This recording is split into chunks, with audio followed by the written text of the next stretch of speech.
Welcome to the Mets Pod, presented by Tri-State Cadillac. On today's show, another MLB draft is in the books. Mets VP of Amateur Scouting Kris Gross joins us to recap the Mets 2024 haul. Later on, we go through the very good week that was, dive into Joe's post-draft thoughts, update our scoreboard predictions, and of course, answer your mailbag questions. So subscribe to the Mets Pod at Apple Podcasts, Spotify. You can watch every episode on SNY's YouTube channel or wherever you get your shows.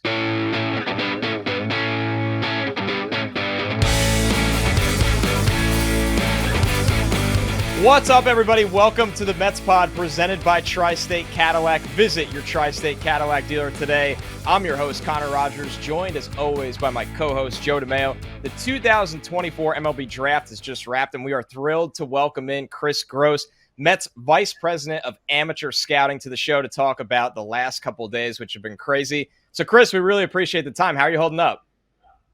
We're a little tired, but we got through it. We're excited about this class. We're ready to get them in here and get them going. So before we talk about all the players that are now in the Mets system, for the Mets fans that don't know much about you yet, what was your road into scouting at such a high level? So I got done playing with the Cubs organization back in 2003, moved to Chicago because I had a friend working up at Stats LLC, which is a company that charts a lot of baseball games.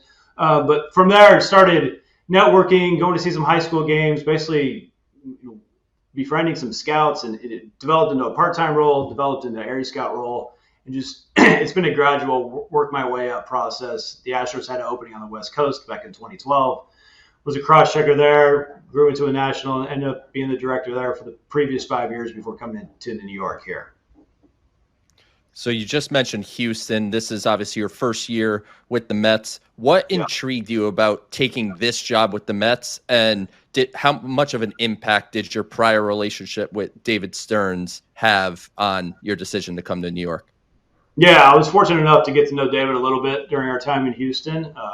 Was very impressed with what he did with us. And when that need arose, I was obviously interested. And then the organization as a whole, the resources we have here, the group was around him was very impressive. Ben Zosmer, Strangio. So getting to know those guys, it just seemed like a really good fit. I'm ecstatic. It's worked out to where I'm here today. So by now, most Mets fans are aware the first round pick in this year's draft for the Mets, Carson Benge, two-way player in college. Obviously, everybody's really excited about his profile as a hitter, especially a guy that Joe and I, and we had Jim Callis on last week. We talked about Benge a lot, so it's exciting to see him now entering the Mets system. What excited you guys about his skill set, Kris? Yeah, I mean, the athleticism jumps off the page, but just the overall feel for baseball that this kid has, it's tremendous. Like, he can do some special things on the field. And then in the box, it's contact. He walks more than he Ks. He's got power, and a lot of it's to the opposite field right now. And I think as he grows and learns to pull the ball, I think he's going to slide into center field very well. And we're looking at a premier up the middle bat that's going to be hitting in New York for a long time. You were asked in your post-draft availability, will Carson Benge be a two-way player at the next level? And I'm not going to ask you that question because you were already asked. What are the complications in transitioning being a two-way player in college to trying to do it at the professional level? Yeah, I mean, the schedule obviously is tremendously different, a little more of a grind, a lot more of a grind. And just the training that it takes to be a professional hitter and a professional pitcher, from the strength and conditioning part, just to the day-to-day, what you would have to do to get your body ready. It's a little different, and it takes a lot to get through. To make one side good enough to be in the big leagues, it takes a tremendous amount of work and dedication. So it's a challenge that, it's proved. Not a lot of people can do it, but you never say never, and we'll see how it all shakes out. But those would be the things I would touch on. Coming into the spring, many thought second-rounder Duke lefty Jonathan Santucci would be a potential first-round pick. He had the rib injury. The walk rate ticked up a little bit, which maybe could have led to I wouldn't call it a crazy fall, but not a first-round pick, which benefits the Mets organization, obviously. How do you project Santucci going forward as a guy that is pretty new to focusing full-time at pitching? Yeah, he mainly was a position player in high school. Duke, it's been a gradual transition for him. So this was the first year where he's full-time pitching, and the stuff he showed early in the year was tremendous, and he continued to do that throughout the season. The fastball is mid-90s. It rides past bats. The slider, he can backdoor it. He can back foot it. He can manipulate the changeup a little bit. The whole package screams like we're going to be able to handle both bat types, and it's power stuff. So we think he could be a mid to even a little bit more of a frontline type starter long-term in the big leagues, and we're excited about the package Jonathan has.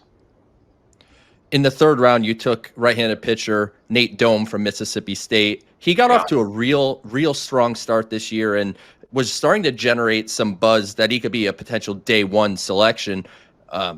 Obviously, he had the forearm strain, which had him miss some time. How is he now from a health standpoint? And when you look at him, do you look at his profile as a future starting pitcher? Yeah, from a health standpoint, he's good to go. He missed a little bit of time through the mid to late season, came back for a little bit.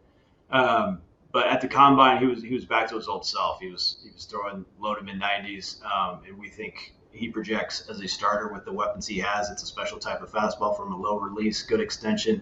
So the things he brings to the table pointed towards starting role for us. The Mets' fourth-round pick, NC State outfielder Eli Serrano, is someone that was at the same academy as Ryan Clifford, who, of course, you drafted when you were with Houston and now in the Mets system after the Verlander trade, performing really well in the Mets system. Was Serrano somebody that stuck out to you then when you were scouting Clifford back then? And, where are his opportunities to grow in pro ball?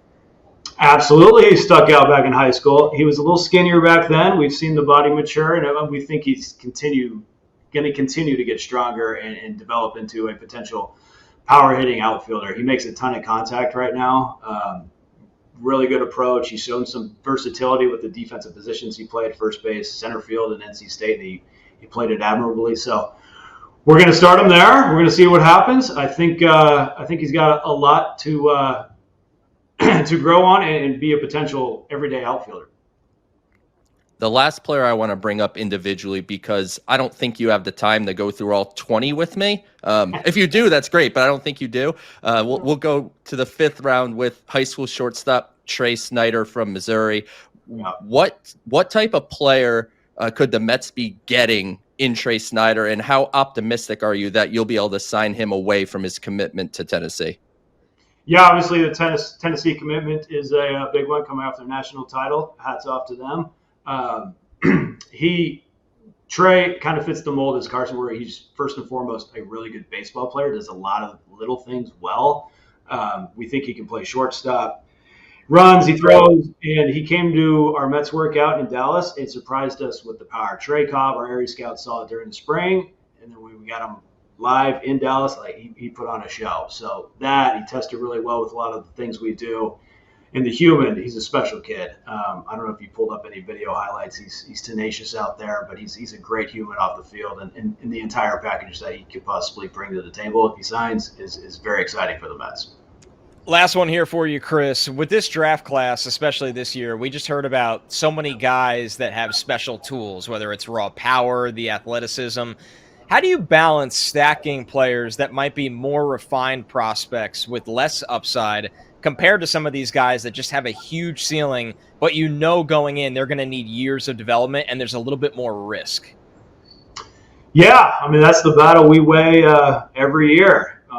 Our job is to project these guys 5 to 10 years out. Obviously, the college guy gives you a little more comfort and signal of what he might be, and then the high school guy is always a little more fun to dream on. You weigh certain things that I can't really disclose them all on this podcast here, but a lot of it's just how he's performed, what kind of body you think he might grow into, and what kind of athleticism he shows you, and then nailing the work ethic, the makeup off the field is a huge part of the puzzle as well.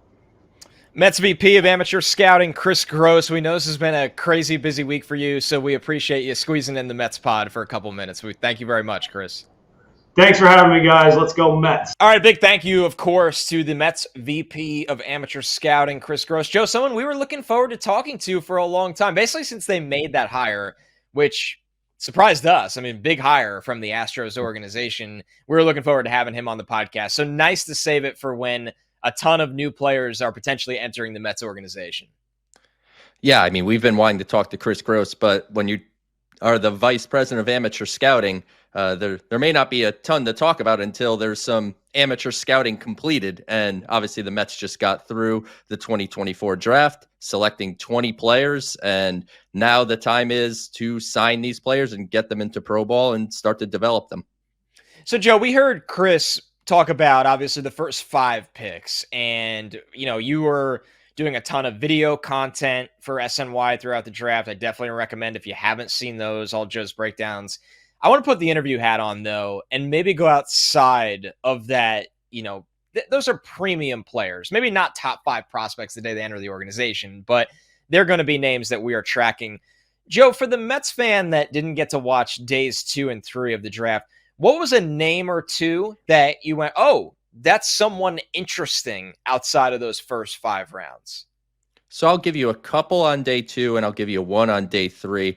6th rounder, Corey Collins, first baseman from Georgia. He did some catching in college. He's going to be a first baseman at the next level. He led the nation in on-base percentage in the SEC. So that's better than Travis Bazzano, who went number 1 overall, Charlie Condon, Jack Caglione. Those are the 3 names right behind him in the leaders for on-base percentage. He punishes fastballs, has power really to the pull side, struggles a bit with breaking stuff. So that's something he will have to work on at the next level. In the 8th round, they took a right-handed pitcher, Ryan Lambert, reliever from Oklahoma. Not very often you get the opportunity to get 102 miles an hour in the 8th round, but that's what Ryan Lambert brings to the table. 102, good slider. Control is an issue, as you would expect with someone throwing 102 with a nice mid-80s slider that goes in the 8th round. But if you're able to hone in some of that control and that command, Ryan Lambert obviously could be a potential big league reliever. And on day 3, I'm going to go to the 14th round. Right-handed pitcher Tanner Witt from Texas. Coming out of high school, Witt was a potential first-round pick and was being offered first-round money to be drafted outside of the first round, but insisted he wanted to fulfill his commitment to Texas, and he did. Got Tommy John surgery, and the recovery took a little longer than expected. He even had a minor procedure this past April to clean up some scar tissue, and the stuff just hasn't bounced back to what it was when he was a high school prospect. But the hope is that now he's healthy and he's able to get into a professional development system, especially the Mets pitching development system, which is a strength, and maybe find some more of that velocity and some more of that stuff. And in the 14th round, that's a worthwhile flyer on someone who is an A-plus human being. The last 2 years, he's donated all of his NIL money to certain causes to help out around, the Texas area, very into that school, that area. And now he's a New York Met in the 14th round, and he'll be someone I keep an eye on. Yeah, somebody that we'll be rooting for along the way. And, back to Lambert, the guy sandwiched in there. Maybe our new Bryce Montes de Oca. I mean, Maybe. It sounds like that, a wild man on the mound. So a lot of interesting names throughout the system. And we'll talk about these guys more than just today, as we always do. I mean, not just naturally as they have highs and lows throughout the system. We do Down on the Farm every single week here on the Mets pod. But we'll keep an eye on them as they make that transition, Joe, and keep everybody updated on the signings as well. Because, Joe, you would agree Trey Snyder is the most up in the air one. Like, if the Mets are able to close on that one, that feels like a big deal. He's got to be better than a typical 5th round pick. Yeah, so I would say the unlikely to signs as of now, unless something were to transpire, would probably be 18th rounder Jace Hampson, who's committed to Oregon, and 20th rounder Adam Height, who's committed to Oregon State. High school picks, picked that late, typically are kind of safety nets in case something happens earlier. Snyder's going to be an interesting case because he is a commit to Tennessee, which is the reigning College World Series champion. And I think he'd have the opportunity to play almost day 1 as a freshman there. So I think this would have to come with an overslot deal. With that said, it's not very often that picks in the top 10 rounds are unsigned. There's usually 1 per draft, maybe. So I don't think the Mets would have taken Snyder in the 5th round if they didn't have some level of confidence that he's going to sign. And if they do sign him, I think it could end up being a pretty big number. Yeah, that's going to be a really interesting one to keep an eye on because once again, obviously where he was ranked, the expectations, when these guys have commitments to high level programs that they intend to fill, we'll keep an eye on that one throughout the next couple of weeks here. Joe, when is the deadline officially this year? I think it's the end of the month. It's like end of month, but most of these signings will probably get wrapped up in the next week or so, and they'll want to get them into Port St. Lucie, get physicals, and start kind of like a rookie orientation camp of sorts. It feels like the Mets haven't played a game in at least a week, but it wasn't that long ago. And we have to go through the week that was really, really strong homestand there. The Mets take care of business against the Nationals and the Rockies. They almost won all 6 games, Joe. It just came down to it. Kind of ran out of gas there at that last game before the All-Star break, so they end up 5-1 between the series.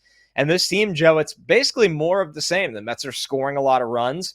They're getting, when the top of the order is struggling, and struggling is even a bit much to say, the bottom of the order picks them up. We've seen home runs from Jose Iglesias, Harrison Bader, on and on it goes. The length of the Mets lineup, the defense that the bottom of that lineup brings when those guys play as well.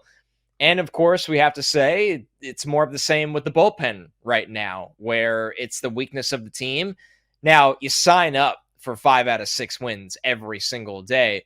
But I look at it like this, Joe, and I know those are poor teams, right? The Nationals are in an interesting place. They had a surprising first half, but I think the way they finished it, they're going to enter sell mode for guys that won't have value as a part of their long-term plan. The Rockies are just a very, very bad, in a very bad place right now. So the competition is going to change a lot for the Mets out of the break, but taking care of business is the sign of a good team because a bad team or a 500 team plays down to their opponents. And I look at it like this, Joe.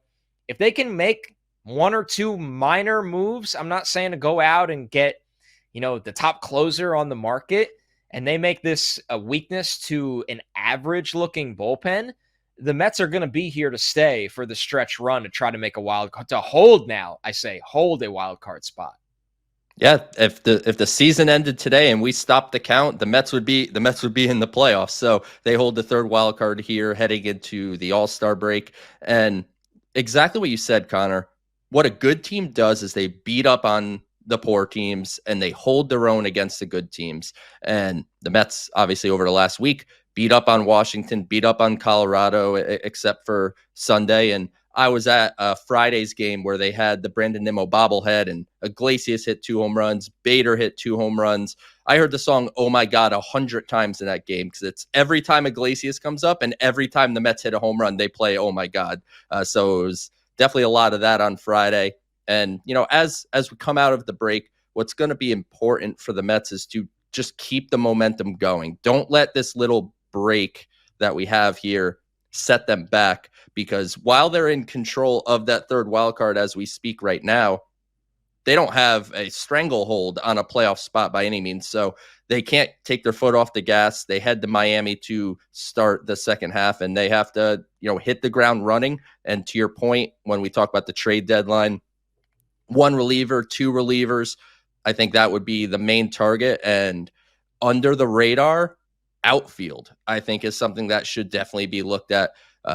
DJ Stewart has struggled mightily. Tyrone Taylor kind of flashes, but is an inconsistent player. And Carlos Mendoza was a bit non-committal, last week over the weekend about Starling Marte's status. And he's still sore, still not feeling right. So he hasn't even begun baseball activities.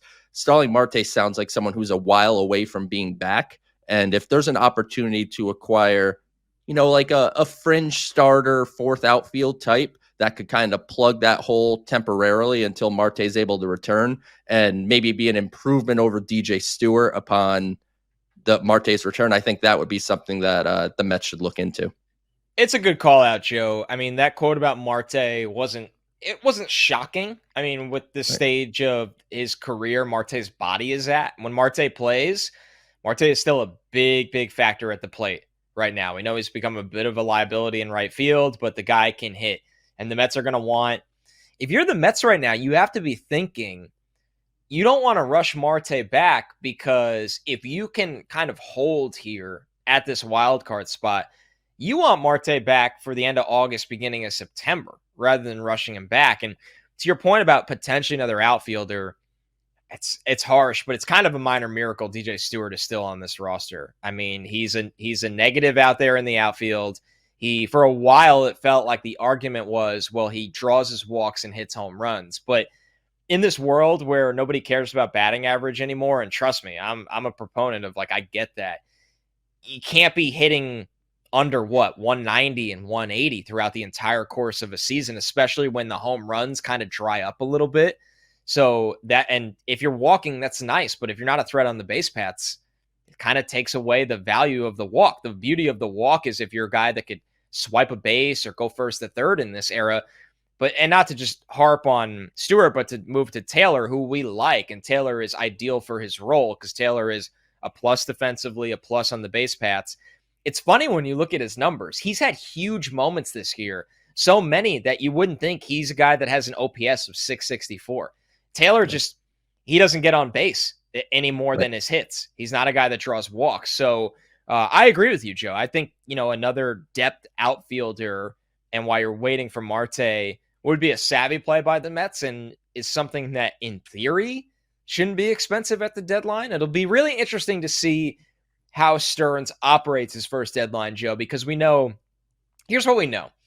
The Mets are now in a wild card spot. So you can't even play the Mets are interesting. Like, the Mets are, if the season ended today, the Mets are in the playoffs. So you have to operate like a team that needs to improve in some of your areas.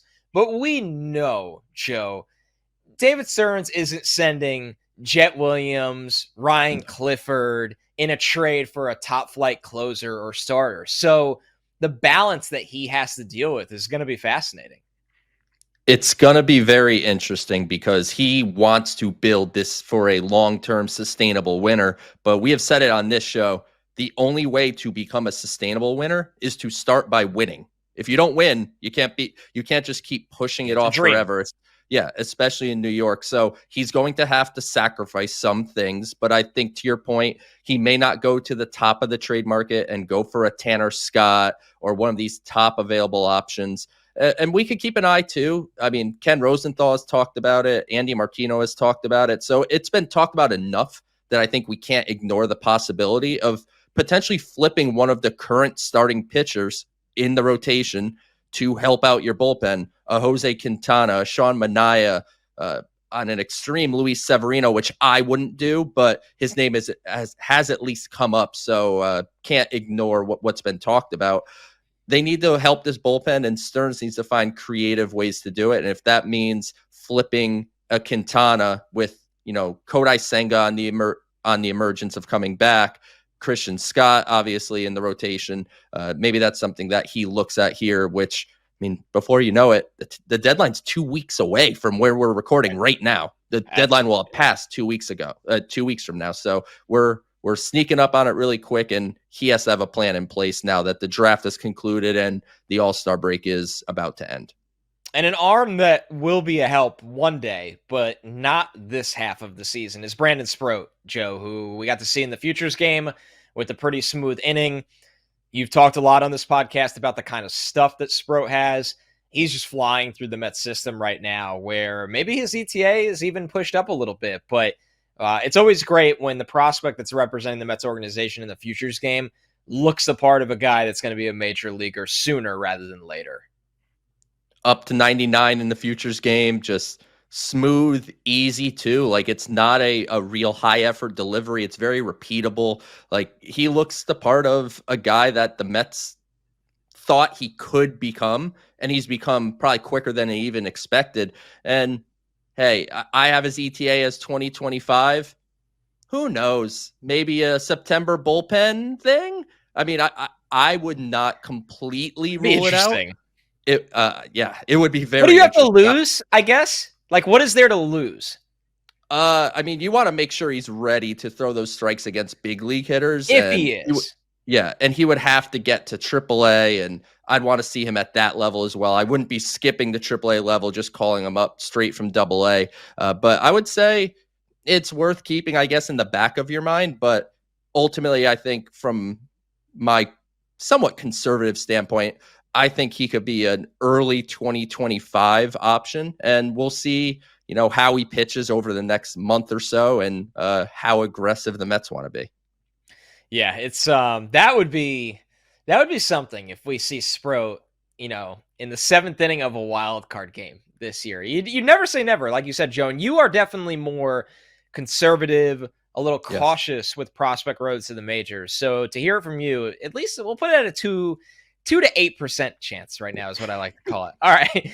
We can't do the Mets pod without at least addressing the home run derby, which they change the format every year. And I thought the bonus round was pretty cool. Yeah. I thought overall, the first round was a pretty tough watch. It got better throughout. Not a good home run derby for Pete Alonso. Something, Joe, that he clearly cares about a lot. Do you think this has kind of run its course? Because as someone who, we do the Mets pod, right? I survey the fan base as much as I can, because my favorite part about the show, more often than not, is the mailbag. When we get questions from people, and when we go do shows somewhere, we meet people that listen to the show and just how the fans of the Mets are feeling. This is the first year, Joe, I felt like the Met fan could not care less about Pete Alonso being in the home run derby. I don't know if this just ran its course. He won it a couple of times already too. So yes, there was a chance of him winning 3, like Ken Griffey Jr. I understand all that. The derby is so different from a format perspective that I don't even really think of that. But I think the Met fans' frustration with Nimmo and Lindor not being in the All-Star game kind of trickled down to the lack of care for the derby. That's just my opinion, Joe. Yeah. What did you think? I really didn't care. I watched it, and I was certainly rooting for Pete. I want him to win. Dave Joust did not have his best pitching performance either. I don't think he helped Pete out way too much there. But yeah, I honestly just don't care anymore. And he said he's open to doing it more. Like, I think you've done it enough, and I appreciate the fact that he looks at it from the perspective of the 7 or 8 year old kid that played the video game and loved doing the home run derby, and not taking, baseball life too seriously, that you're like, I'm too big to do the home run derby. I appreciate that. But I think at this point, I think Pete has probably done the home run derby enough times for my liking. And, maybe this will, like you said, the Lindor and Nimmo thing. I don't really know if there was a true correlation there, but it certainly has made a lot of Met fans talk about it as if it did. So, yeah, I think it's run its course. I watched it. It was fine. The bonus rounds were really good at the end. I thought it was a huge factor for Teoscar versus Bobby Witt at the end. And, I actually jumped up a little bit on that last swing by Bobby Witt that went off the wall. Like, that felt like exciting. Real exciting home run derby energy. Well, you and I were texting about it, kind of pull the curtain back a little bit. I think we would have, it's always good with new, young energy, because you said, imagine if Francisco Alvarez was in this one day. And, I kind of lit up, him or Vientos. That would be something. And once upon a time, we felt like that about Pete Alonso being in it. It was awesome. But I think the beauty of the derby, if the stars that never do it are never going to cave, right? Like, if we don't get Aaron Judge in the home run derby, basically is what I'm saying, then it's great for Bobby Witt, Gunnar Henderson. And I know Gunnar didn't even have a great showing, but everybody was so excited to see Gunnar because of the year he's had. I think the derby at this point is a great way to usher in the new faces of the game, where Pete's an established star that it'll be interesting to see if he does it going forward. Before we kind of put a bow on the week that was and move to the scoreboard, you briefly mentioned Kodai Senga, Joe. How do you think the Mets are going to handle him coming out of the break, and how that kind of has a trickle effect on not only the rotation, which we think will be a 6-man rotation, but how they utilize the bullpen going forward? Because we're starting to see some length. I don't want to get too ahead of myself, but if Jose Butto kind of takes on the Seth Lugo 2-inning role, it changes your outlook on how this team can get through some games. So Kodai Senga, he may or may not make one more rehab start. Mendoza said over the weekend that is up in the air. His next start could be with the Mets, could be with AAA Syracuse, but what it comes down to is Kodai Senga's on the verge of returning to this team, which I don't think we can understate the potential impact this has. Like, just he's been out of sight, out of mind. And I think often with sports fans, we kind of forget about people when they're out of sight, out of mind. I know I hear it on the prospect side about Jet Williams and Drew Gilbert, who have been out all year and trying to drop them down lists and things. But people, I don't know if they forget, but it feels like they forget that Kodai Senga was a Cy Young candidate last year. So it's not as if, they're getting back a potential back end starter. And, he can make a huge impact. And the 6-man rotation with him and Christian Scott, we talked to David Stearns about that when we had him on, a while back.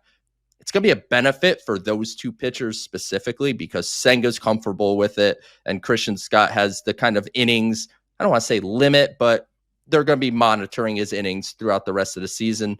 And if you look at most starters throughout the league, most of them have better numbers on 5 days rest than 4 days rest.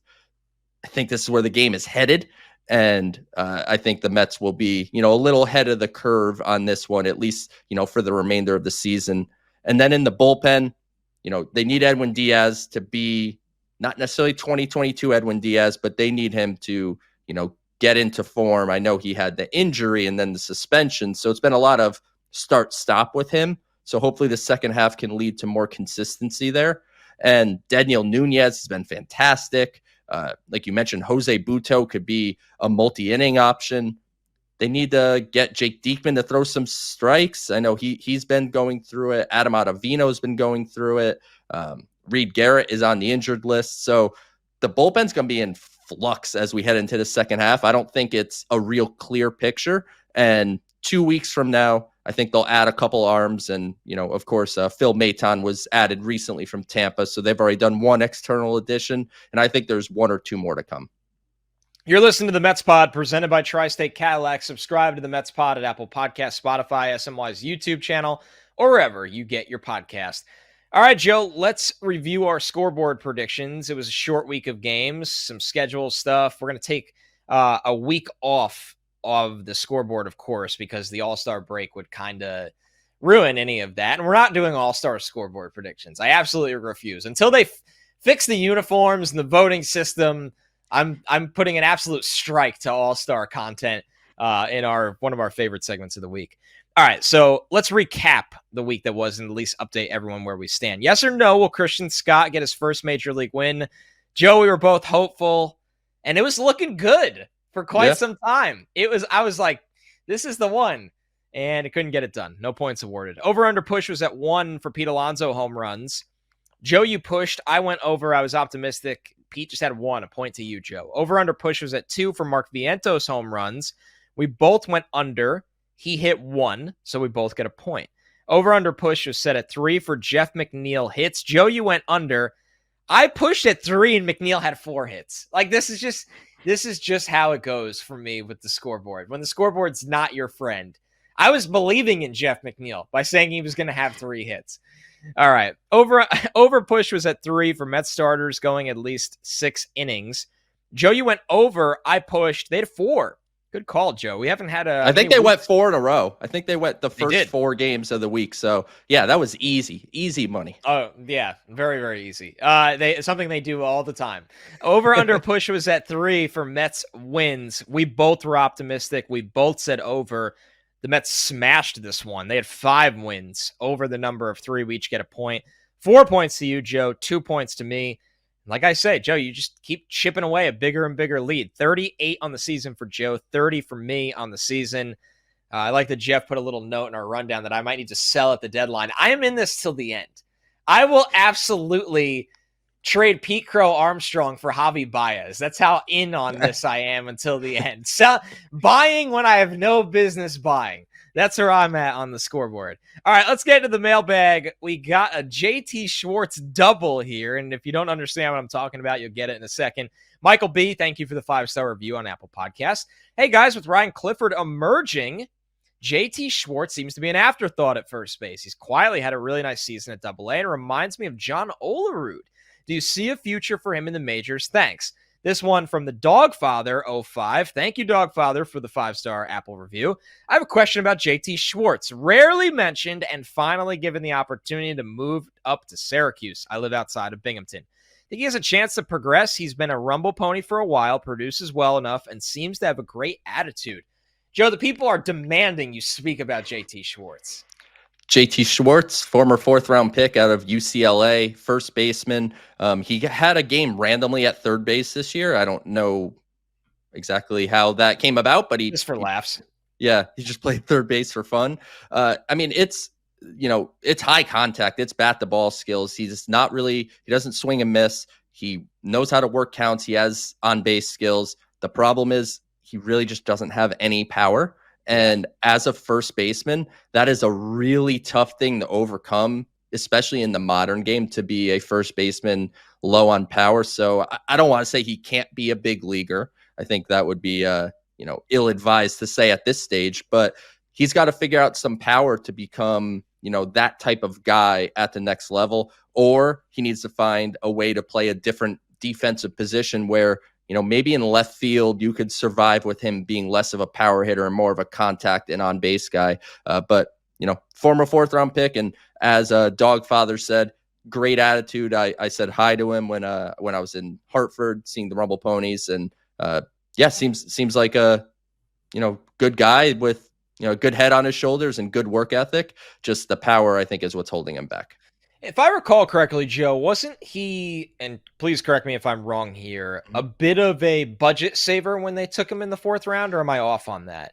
I'd have to look. I'm sure most college players drafted in the top 10 rounds end up saving you a little bit of money, but he wasn't one of those typical senior signs where you are purposely drafting them as money savers. I think it was we like the talent, and saving a little money is a good thing too. Yeah, and the Mets so far have been right about the talent. I mean, this is a guy that had an 832 OPS in Binghamton this year, and as a 24-year-old, a little bit on the older side for AA, and the bottom line is, he's getting on base at over a 400 clip. He's putting the ball in play, like you said, Joe. It's just, you kind of think of Dom Smith when you think of that guy that you like him as a first baseman that makes contact and has a good OBP, but when you just don't hit home runs, it's tough to clog first base. And look at the Mets system, right? The Mets as an organization right now. And I'm not saying Schwartz won't ever make it. There's a day where he could be a bench player. There's a day where they stick him in a corner. Who knows? And he can even get a lot better. But Pete Alonso is the first baseman.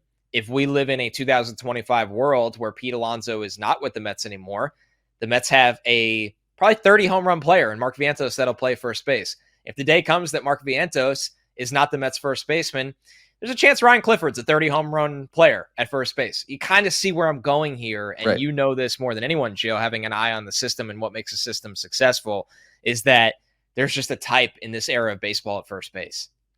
Yeah, that's what first base is. It's a power position. You mentioned Alonso, Vientos, Clifford, just 3 power players, and Schwartz is cut from a different cloth. And I think ultimately, as we progress forward, I think the Mets would be probably well advised to try to figure out left field or something and just try it and see if it's a possibility for Schwartz.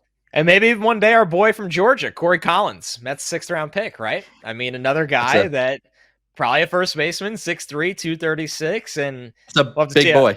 Yeah, that's a large human that hit 20 home runs in the SEC this year. So on and on it goes of how teams kind of draft the position. All right, another 5-star review question on Apple Podcasts. Thank you, Oliver Gutierrez.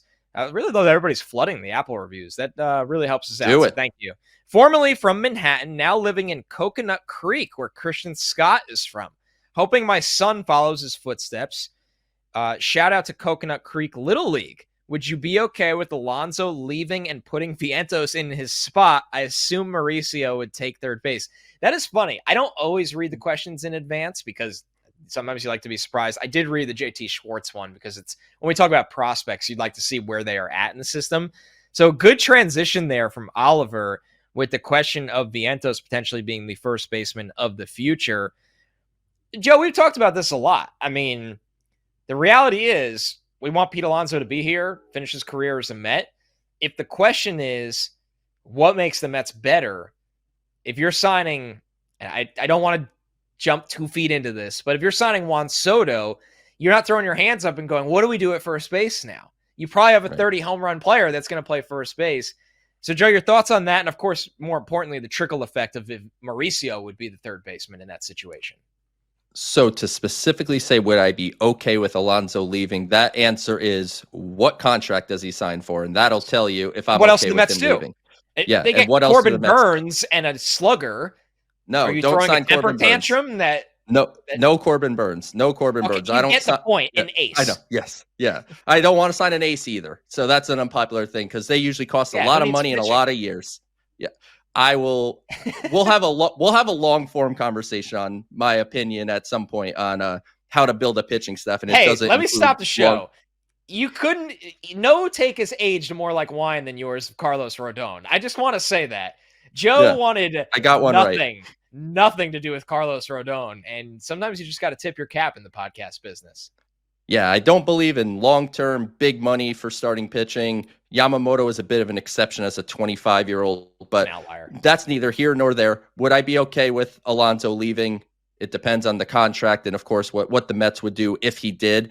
If the contract is within any semblance of reason, I'm keeping Pete Alonso. I'm willing to overpay Pete. I'm willing to give Alonso maybe a little more than he's, quote unquote, worth, because I think there is value to a lifelong Met who could hit 500 home runs. And if you hit 500 home runs, that is putting you on the precipice of the Hall of Fame. And I don't think it would be the best move to just let him go. I know that he hasn't had the best last, year and a half, just overall for his offensive profile.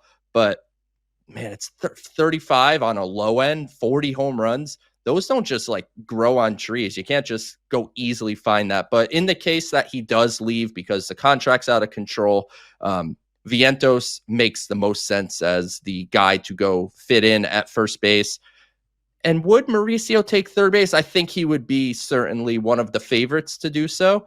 If Brett Beatty's still around, I still don't think his story is completely written. We talked about it on last week's show, I believe, or maybe it was the week before, how in a way the conversation that we're having about Beatty is a lot of the conversation that we had about Vientos not that long ago. So I'm not ready to throw in the towel on Beatty, but I think it would be ultimately a real competition between Mauricio and Beatty at third base. And, who knows, maybe they would sign Alex Bregman and just throw that all out the window. But yeah, that's a very long firm way of saying I would like Pete to stay. If he leaves, Mauricio would be in competition for third base. The more I sit on this, I just wonder who is the team that absolutely blows the Mets out of the water for Pete Alonso. Yeah. And once again, we've been surprised plenty. Throughout the baseball season. Cubs have long been linked to him, so maybe that's a team. And Bellinger will probably be gone, and they'll have a little money coming off the board for them. But yeah, possibly. It's just hard to. It's hard to see, I'm sure you're about to say, hard to see a right-handed power hitting first baseman who he's not defensively limited, but he's just kind of an average first baseman. It's hard to see that's going to command this crazy market of, long commitment and huge dollars. Right. I mean, 30-year-old free agent and someone that, the tough thing is when you look at the comparables, you look at Matt Olson signed his extension with Atlanta when he was 27 and it averages $21 million a year. Yes, he got 8 years, but the first base market is laughable. Freddie Freeman signed a deal when he was 32, which is an older free agent, and got a 6-year deal, but it's Freddie Freeman making $27 million a year. Freddie Freeman at age 34 has an almost 900 OPS. That's not really a comparable, I think, for Pete. He's just a totally different player than Freddie Freeman. Where does 150 get it done? Pete sits there and he makes $30 million a year, which is more than guys that are better at his position, but he doesn't get the term. For the Mets, that's the combo to me, Joe. I don't really care too much, what you're paying Pete per year, as long as it's not outrageous. It's a matter of, do you want to be paying a 36, 37, 38-year-old right-handed hitting first baseman that the power is going to start to go the wrong way? And I think the Mets, that's the conversation they're going to have with themselves and they're going to have with Pete. And if he can go get a 7-year, 6-year deal from someone else, then more power to him. and you tip your cap and say, hey, you earned it. Good job. Yeah, I mean that's the way free agency operates nowadays, and the Mets will play the Alonso card, and we're 2 weeks from the trade deadline. We got plenty of time to get to Pete Alonso's free agency. We'll be talking about that almost too much, probably starting like 3 or 4 months from now. So let's stick to now, and let's go on a run, and hey, win a World Series with Pete Alonso here, and then deal with free agency when free agency comes. Why not? Well, it's good the Mets turn the season around, or else we literally would be talking about this every single week. All right, Ryan Williams, 6054 on YouTube. Throughout your prospect reports, Joe has referred to Sproat as a player who could be a great number 2 starter, and Jonah Tong, who could be something a bit lower than that. But considering how good Sproat has been playing and his low ERA, why is number 2 starter the way you describe him? How do you determine the ceiling of pitching prospects? Good one to close on today, Joe.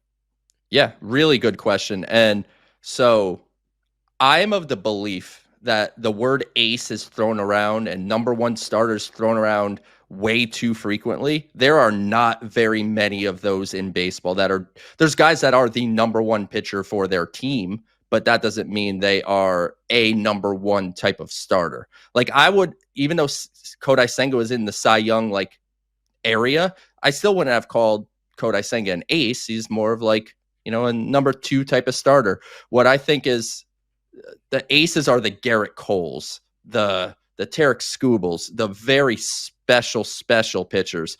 Number 2 is just being like a touch below that. And Sproat does have some things that, as amazing as he's been and confident, and the stuff has ticked up and he's throwing better strikes, he still does. It's not like he's, a control artist. He still walks some guys. He still, works some counts, and, he is able to find his way deep in the games. But I think as he gets to the AAA level and the major league level, there's going to be a little less chasing some of his stuff than he gets at his current level. And to be honest with you, I think a number 2 starter is like a fantastic outcome. So I don't look at that necessarily in a negative light whatsoever. If the Mets pull a number 2 starter from the second round of the draft in, a 2-year span of drafting him, that is as much of a positive outcome as I think you could possibly ask for. Yeah, I think it's a really good question because scouting descriptions are really, really different. Like, I know exactly what you're talking about, Joe, because when I do this for football, if you call a guy a future number 1 wide receiver, that doesn't mean you think he'll be one of the top 32 wide receivers in football. That means you think he's going to be who the offense is funneled through. Like, it's something that you really try to be careful with. And I think the same is said for a number 1 pitcher, an ace, is that not every team has one in baseball, right? Like there's not that many. And I think this description of ace is often, you kind of pointed at this, you need to do it for an extended period of time, year after year after year, which to credit to Garrett Cole, he's been one of those guys that's been able to do it. So yeah, I totally understand why that's how calling Sproat a number 2. Like I hear that and I'm like, whoa, that's Ryan, you asked the question. That is me being incredibly, high on Sproat and being very complimentary of what I think he could become. But I do understand where he's coming from, where the guy has an ERA below 2. Why can't he be an ace? And he can't. I'm not saying he can't, but he does need to take some strides in his control and his command. He does need to, make his curveball a better pitch, because right now it's really the fastball. The changeup is his best secondary offering. The sweeper has made a lot of strides. The curveball right now is kind of like a get me over kind of pitch that he'll throw from time to time. If he could make that a plus pitch and start throwing more strikes, then yeah, you're looking at that potential number 1 starter. But if you told me I had 6 years of a number 2 starter in my rotation, I'm very happy. I've been podcasting with you about the Mets for about half a decade, and I don't think there's ever been a pitcher in the system that you've, designated as a future number 2 potentially. Even Christian Scott, you kind of hung around number 3, number 4, a couple other guys like that. So, it's big praise for Sproat and somebody that everybody's excited for him to make his way to Queens, and he's doing it at an alarming rate. This is the Mets Pod presented by Tri-State Cadillac. Visit your Tri-State Cadillac dealer today. And remember to subscribe to the show at Apple Podcasts, Spotify, or wherever you get your podcasts. Leave us a review with a question, and we will look for it for a future mailbag. And thank you to everybody that left us a 5-star review question on Apple Podcasts. I thank you to Mets VP of Amateur Scouting, Kris Gross, who probably hasn't slept in 3 days. And he concludes the draft and claps his hands and jumps on the Mets pod. So a big thank you to Kris for his time with that. And of course, you can watch every episode of the Mets pod on SNY's YouTube channel. So become a subscriber over there as well. Thanks so much, everybody. We'll catch you next week.